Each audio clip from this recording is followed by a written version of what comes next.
Fashion doesn't have to be crazy sometimes. Birkenstock is a company that pimped out your grandmother's feet before the next generation of fashionistas stole her look. For 250 years, they created shoes, and no one batted an eye, except for the hippies. Now we see these shoes everywhere, from college campuses to the grocery store. It seems that Americans love these just as much as Crocs. But if you like wearing them and they're comfortable, then who is anyone to judge what clothing you wear?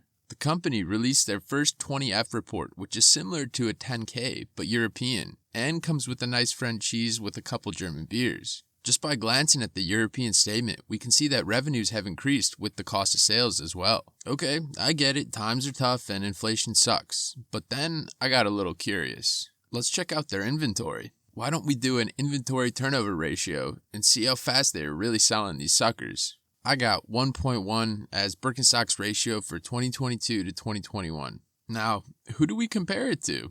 I drove myself insane trying to find an industry average for the footwear industry. It simply wasn't anywhere. I arrived at a crossroad. I could either use a ratio from one of the two websites I found that were not matching at all, or I could make up a ratio and hope you wouldn't know the difference. So like Thanos, I did it myself. Here we have an industry average with every stock that Yahoo Finance told me was in the footwear sector. By the way, this will be free for you to view below because I love suffering, but that doesn't mean you have to.